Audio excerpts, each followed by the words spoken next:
그리스도 안에서 해야 될 일을 분명하게 알게 하여 주옵소서. 하지 말아야 될 일을 하면서 시간을 허비하는 어리석음 없게 하시고, 꼭 해야 할 일을 하면서 시간을 절약해서 살고, 그 시간을 가치 있게 살아갈 수 있는 우리가 되게 하여 주옵소서. 많은 시간을 주지 않으셨습니다. 공평하게 동일한 시간을 주셨습니다. 그런데 어떤 이는 그 시간을 허망하게 버리는 사람들이 있고, 어떤 이들은 소중하게 잘 간직하고 값지게 사용하는 이들이 있습니다. 하나님, 나에게 주어진 24시간 어떻게 흘러가고 있는지 다시금 점검해 보게 하여 주옵소서. 벌써 7월 말입니다. 그리고 이제 8월 첫날을 기다리고 있습니다. 우리가 지금까지만 했던 상반기는 어떠한 시간들이었는지, 그리고 앞으로 맞이해야 될 8월의 첫날은 어떤 날일지 점검하고, 이제는 허망한 시간들이 아니라 값지고 귀한 시간을 살아갈 수 있는 우리가 되게 하여 주시옵소서. 이 시간 하나님이 주신 선물인 줄 믿기에 더욱더 귀하게 살아가게 하여 주시옵소서. 참 감사합니다. 오늘도 감사드리며 고마우신 예수님 이름으로 기도드렸습니다. 아멘, 아멘. 골로새서 2장 말씀 계속 봅니다. 골로새서 2장 1절에서 7절인데요.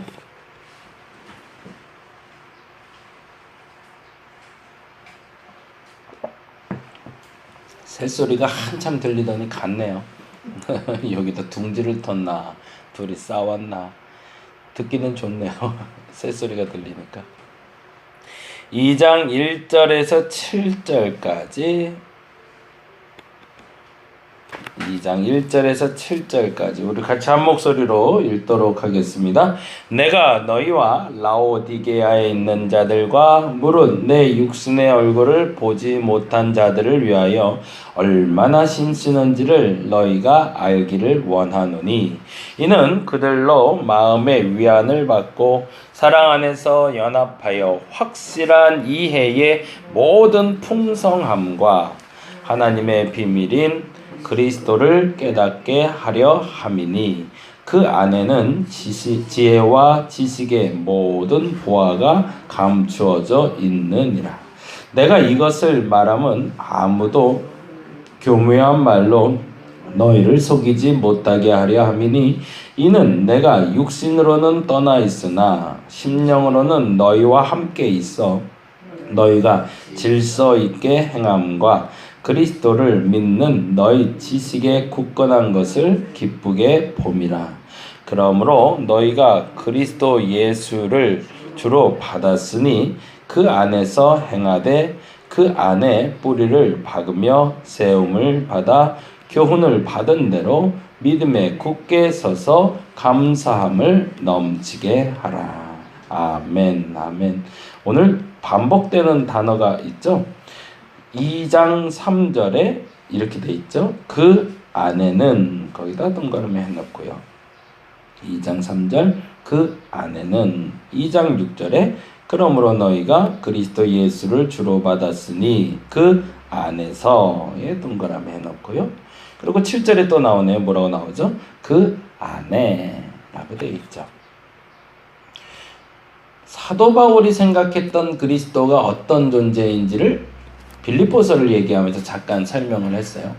단지 인간으로 온 예수, 인간의 형체, 유대인 남성 30대에, 그리고 단지 십자가에 달려 죽었던 역사적인 인물, 그 이상을 넘어서는 신적인 예수를 만나고 있다고 말씀을 드렸었죠. 근데 그 신적인 예수는 단지 사람의 형상으로는 왔지만 사도 바울에게 있어서는 신이었고, 또 다른 말로 얘기하면 코스모스, 우주, 또 다른 세상이라는 말씀을 드린 적이 있어요. 그 생각을 조금 더 묵상을 확장시켜 보시면 좋겠다는 생각이 들어요. 내가 어디 안에 있다라는 표현을 쓰고 있을 때, 그리스도 안에 있다라고 얘기할 때 그것을 사도 바울은 하나의 또 다른 세상, 우리의 익숙한 표현으로는 천국으로 봤다는 거죠. 조금 더 구체적으로 말씀을 드리면 이 말이 그리스도의 비밀에 도달할 수 있는 여러분의 계기가 되었으면 좋겠는데, 우리가 천국을 산다, 복된 날을 산다, 하나님 나라를 산다 라고 얘기할 때 그 말이 다른 말로 표현하면 그리스도 안에 있다라는 뜻이라고 여러분이 이해할 수 있으면 좋을 것 같습니다. 내가 그리스도 안에 머무는 순간부터 지속적으로 나는 하나님 나라에 살아갈 수 있고 살아가는 것이다 라는 전제로 이 그리스도 안에를 조금 더 해석해내시면 훨씬 더 풍성한 신앙생활의 시작점을 만나실 수 있을 겁니다. 근데 이게 굉장히 추상적인 단어이기 때문에 도통 이해할 수 없는 게 과거 사도 바울이 편지를 쓸 때도 그랬고 지금 우리의 경험에서도 동일하죠. 그렇다면 그리스도 안에 있는 게 뭘까? 그 얘기에 대해서 조금 더 구체적으로, 좀 더 실제적으로 사도 바울은 다음과 같이 이야기를 하고 싶어 합니다. 그것은 2장 5절과도 연결이 되는데 볼까요? 2장 5절. 이는 내가 육신으로는 떠나 있으나 심령으로는 너희와 함께 있어. 그 말이 곧 그리스도 안에 있다는 말과 또 연결되고 있습니다. 비록 육신으로 하나 되진 못하고 내가 육신으로 함께 예배드리진 못하지만 심령으로 하나 되게 하는 것, 그것이 하늘나라다. 어떻게 가능할까? 지금처럼 핸드폰이 있어서 영상으로 통화도 못하고 목소리도 듣지 못하고 일면식에 한 번도 없는 사람과 어떻게 하나가 될 수 있을까? 그것이 그리스도의 신비라는 거죠. 근데 그 연합함의 기준은 다음과 같다라고 얘기합니다. 2장 1절부터 이제 봅니다. 2장 1절 같이 읽어봅니다. 내가 너희와 라오디게아에 있는 자들과, 너희는 어딜 얘기할까요? 골로새 교인들을 얘기하겠죠. 골로새 교인과 라오디게아 교인과 무릇 내 육신의 얼굴을 보지 못한 자들이라고 되어 있어요. 그러니까 내 육신의 얼굴을 보지 못한 자들이라는 건 회람 편지이기 때문에 가능한 거예요.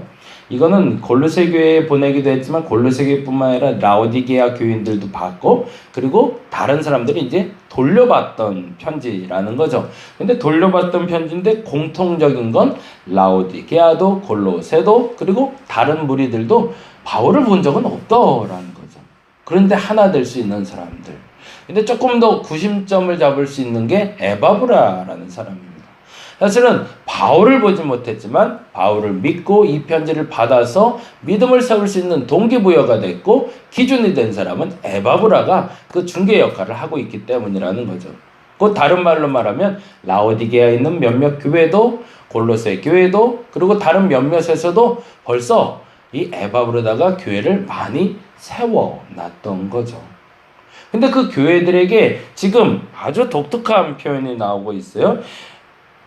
보지 못한 자들을 위하여 얼마나 힘쓰는지 너희가 알기를 원하노니 라고 되어 있어요. 얼마나 힘쓰는지 너희가 알기를 원하노니. 이 말이 그대로 직역을 하면 이런 말이에요. 얼마나 큰 싸움을 하고 있는지 너희들 모르지? 라는 뜻이에요. 내가 너희 얼굴을 한 번도 본 적이 없는데 너희 때문에 내가 큰 싸움을 하고 있어. 이 큰 싸움이라는 건 뭘까요? 영적인 싸움을 얘기하겠죠. 근데 이 싸움을 할 수 있는 장소가 어디죠? 그리스도 안에. 그럼 그리스도 안에서 내가 이 싸움을 할 수 있는 실질적으로 우리 눈에 보이는 장소는 어딜까요? 기도하는 시간이죠. 사도 바울은 이 기도의 영적인 자리를 통해서 이 하나님 나라를 살아가는 방법을 배워갔던 겁니다.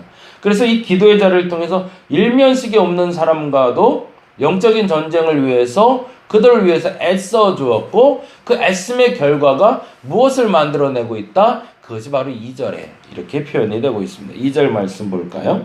2절 봅니다. 이는 그들로 마음에 뭐 한다고요? 위안을 받고, 거기다 동그라미를 해놓을게요.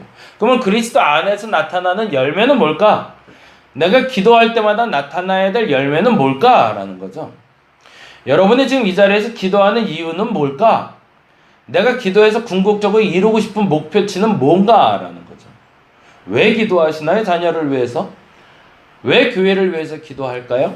왜 성도들을 위해서 우리는 정말로 큰 애를 써가면서 고생을 하며 싸워야 될까요? 첫 번째는 위로함에 있다는 겁니다. 진짜 평안을 누리는 것이 무엇인지 알게 하기 위하여. 저와 여러분이 그것에 목표를 두고 기도할 수 있기를 간절히 바랍니다. 자녀를 위해서 기도하시나요? 그러면 그 자녀를 위해서 무엇보다도 첫째, 그 마음의 평정심을, 평안을 잃지 않도록 기도하시기 바랍니다. 그것이 복이기 때문에 그렇습니다. 그리고 두 번째로 이렇게 얘기합니다. 뭐라고 되어 있죠? 사랑 안에서 연합이라고 되어 있죠. 2절에.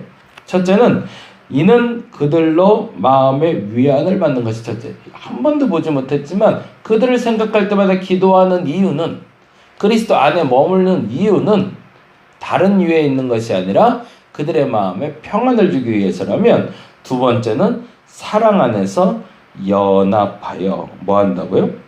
세 번째, 확실한 이해의 모든 풍성함과 하나님의 비밀인 뭘요? 그리스도를 깨닫게 하는 데가 목적입니다. 저와 여러분이 그리스도 안에 있어야 될 목적과 기도하는 목적과 그리고 함께하는 목적은 여기에 있어야 됩니다. 첫째는 위로함에 있어야 됩니다. 교회를 나오는 사람들이 위로받을 수 있어야 됩니다. 근데 그거는 오구오구가 아닙니다. 그래 잘했어 격려하고 괜찮아가 위로가 아니죠. 잘못된 건 잘라주는 거죠. 질책도 할 수 있어야 되죠. 그래서 잘못된 걸 안 하고 그래서 바른 자리에서 진짜 평안을 누리게 하는 것, 그것이 진짜 위로인 거죠. 잘못한 것을 그냥 품어준다고 해도 아이가 불안한 이유는 마치 고슴도치를 끌어안고 사랑한다고 말하는 거와 똑같은 거죠. 꽉 껴안을 수는 없는데 그렇다고 놓기는 싫은 것처럼 죄를 품고서 살아가는 사람은 온전한 위로를 받을 수 없기 때문에 그렇습니다. 진정한 위로는 죄는 제거하고 악은 제거하고 진정한 그리스도 안에서 회개를 통해서 위로받을 때 진짜가 되는 거죠. 그 위로함을 위해서 기도할 수 있는 저와 여러분 되었으면 좋겠습니다. 그렇게 되면 뭐가 일어나냐면 진정한 연합이 일어날 수 있다는 거죠.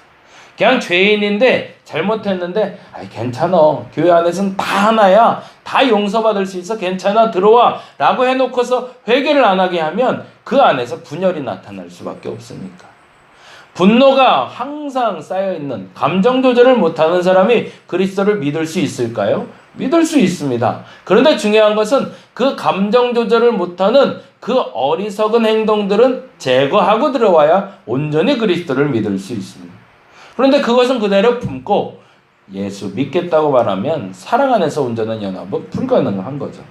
나는 돈을 사랑해요. 얼마나 돈을 사랑하는지는 감당할 수 없을 만큼 사랑해요. 근데 그 사랑하는 마음을 놓지 아니하고 그리스도 안에 들어와 있다면 온전한 연합은 불가능한 거죠. 이 안에 들어온다고 얘기하면 잘못됐던 것들에 대해서는 온전히 제거하고 그래서 진정한 위로를 얻고 그리고 그리스도 안에서 연합하는 것이 목적이어야 됩니다. 근데 그 다음이 너무 중요해요. 그 다음이 뭐라고 되어 있죠? 2절 말씀 다시 한번 읽습니다. 이는 그들로 마음의 위안을 받고 사랑 안에서 연합하여 확실한 이해의 모든 풍성함과 그 다음 뭐라고요? 하나님의 비밀인 그리스도를 깨닫게 하는 데 목적. 본인이 큰 싸움을 하는 이유는 궁극적으로 여기에 도달하려고 한다는 거죠. 그리스도의 비밀. 그럼 그리스도의 비밀은 뭘까? 그 전에 또 구체적으로 이렇게 설명합니다. 3절에 그 안에 뭐가 있대요? 지혜와 지식의 모든 보화가 거기에 있기 때문에. 사람에게 회개하라고 얘기하고 잘못했다고 얘기해주고 위로받게 한 다음에 그리스도 안에서 하나가 되는 가장 궁극적인 이유는 악을 대항하고 악에 대적해서 이겨라, 싸워 이겨라 라고 얘기하는 것이 아니라 뭐 하려고? 그리스도의 비밀을 알게 하는 데 목적이 있다. 그걸 다른 말로 골로새서 첫 장에 말한 대로 온전하게 세우는 데 목적이 있는 거죠. 요즘 와서 제가 좀 속상한 게 하나가 있어요. 그게 뭐냐면 동성애 이제 차별금지법 때문에 자꾸 나와서 집회하시는 목사님들, 성도들이 좀 있더라고요. 그래서 뭐 신앙생활에 동성애가 죄냐 아니냐, 그래서 그것 때문에 뭐 인터넷상도 그렇고 현장에서도 많이 싸우는 분들을 봐요. 물론 그분들 생각에 그게 절대적으로 죄라 여겨지는 분들도 있고 그것이 죄라 아니라 말하는 분들도 있는 것 같아요. 근데 정말 죄송하지만 이렇게 싸우고 저렇게 싸우시는 분들 앞에서 제가 이렇게 말할 자격이 있는지 모르겠지만 한 가지 중요한 것은 오늘 본문에 말한 것처럼 분명히 성경은 말하기를 싸우라고 말한 적은 없다는 얘기죠. 내가 옳은 의견을 갖고 있고 그런 의견을 갖고 있는 사람을 제거하여 대적하여 싸우라라고 얘기한 건 과거에 종교재판 때 나왔던 구습일 뿐이지 성경은 그렇게 한 번도 가르쳐 본 적이 없습니다. 근데 안타깝게도 나는 동성애를 찬성하니까 나는 반대하니까 싸우려고 들어요. 근데 정확히를 읽어내려면 우리는 다음의 부분을 읽어내야 되는 거죠. 위로받고 연합해서 그리스도의 비밀에 이르게 하는 게 목적이어야지 서로 싸우는 데 목적이 있다면 일단 그것조차도 잘못된 신앙이라는 거죠. 어찌 보면 본질을 찾기 위한 노력이라고도 얘기를 합니다. 근데 본질도요, 생존의 문제 앞에서는 무너질 수밖에 없습니다. 살아가는 사람들 이야기를 할 건데 생명을 앞에 두고 본질을 얘기한다? 그거는 사실은 거짓말입니다. 저와 여러분에게 온전한 그리스도의 비밀을 깨닫는 것이 목적지가 되기를 간절히 바랍니다. 사람과 싸우라고, 악과 대항하라고 예수 믿으라고 말하지 않습니다. 악은 대항해야 되는 게 맞긴 하죠. 그런데요, 제 생각엔 확고한 것은 내가 선이 온전해지면 악은 내게 대항할 수가 없다라는 겁니다. 악의 힘이 강해지는 이유는 그 악과 대항하려고 내가 애쓰기 때문이지 그 악과 대항할 만큼 내 힘을 키워야 되는 게 목적이 아니라 내가 더욱더 선해진다면 더욱더 정직해진다면 결코 악은 나를 공격할 수가 없다라는 거죠. 이제 마지막 그 얘기만 하고 마무리하려고 그러는데 예전에 축사에 대해서 배웠다라는 표현은 그렇지만 이제 귀신 쫓는 거 옛날에 그런 거 많이 했잖아요. 교회에서도 막 앉혀놓고서 거품 무는 사람들도 보고 막 그랬는데 근데 축사하시는 목사님께 제가 하나 배운 게 하나 있었어요. 대부분의 사람들이 축사하면서 자꾸 너 어디서 왔냐? 너 누구냐? 이런 거 자꾸 묻는데요. 근데 그 목사님은 저한테 그렇게 얘기해 주셨어요. 절대 혹시 그런 일을 만나면 묻지 말라고. 걔네들의 과거사를 네가 알아서 뭐 할 거냐는 거예요. 걔가 어디서 왔는지, 여자인지, 남자인지 그거 알아서 뭐 할 거냐고. 지금 중요한 건 내 사랑하는 성도가 귀신에서 해방되는 거 아니냐고. 그러면 내가 할 수 있는 말은 뭐겠냐고. 아주 단순한 거죠. 나사렛 예수 그리스도 이름으로 떠나라. 그거 하나면 족하다는 거예요. 근데 뭐 구구절절이 저건 군대니 저건 뭐니 자꾸 성경 그 얘기를 빗대게 하면서 자꾸 대화하려고 든다는 거예요. 그거 아무 필요 없다고. 그러면서 그 얘기를 하시더라고요. 예수 그리스도 이름만으로 충분히 이겨낼 수 있다고. 그러니 염려하지 말고 싸우려고 들지 말고 귀신과 싸우려고 들지 말고 내쫓고 그에게 빨리 1시간이라도 빨리 평안을 주는 게 목적이어야 된다고. 근데 축사하시는 대부분의 목사님들을 많이 만난 건 아니지만 그 말이 그렇게 마음에 들더라고요. 중요한 것은 본질, 물론 맞습니다. 근데 더 중요한 본질은 그리스도에서 하나됨에 있는 것이지 악과 대항하는 데 있지를 않다는 것. 그것이 저와 여러분의 분명한 가르침이 되었으면 좋겠습니다. 오늘 본문의 말씀처럼 마음의 위안을 받고 사랑 안에서 연합해서 그리스도의 비밀, 곧 그 지혜와 지식의 모든 보화를 저와 여러분이 알아 그리스도 안에서 하나 될 수 있는 오늘 한날 되시기 간절히 바랍니다. 기도하겠습니다. 악과 싸우는 것 중요하죠. 근데 알아서 소멸할 겁니다. 악은 악이기 때문에 그렇습니다. 자멸할 겁니다. 그 어떤 악도 영구히 보존될 수 없습니다. 왜? 하나님의 선하심이 이 땅을 지배하고 있음을 나는 믿기 때문입니다. 그 악과 내가 대항한다고 사라지는 것이 아닙니다. 그 악을 내가 없애려고 해서 없어지는 것이 아닙니다. 하나님이 선하기 때문에 반드시 사라질 겁니다. 그러자면 내가 해야 될 일은 악의 제거를 위해서 노력하고 애쓰는 것이 아니라 하나님의 선에 더 도달하려고 애써야 합니다. 그것이 바른 신앙생활인데 거꾸로 잡고 가서 자꾸 싸우려고들 듭니다. 싸우려고 들지 말게 하시고 더 선하고 더 옳은 것이 내 안에 분명히 설 수 있도록 그리스도 안에 거하는 우리가 되게 하여 주시옵소서. 감사합니다. 고마우신 예수님 이름으로 기도드렸습니다.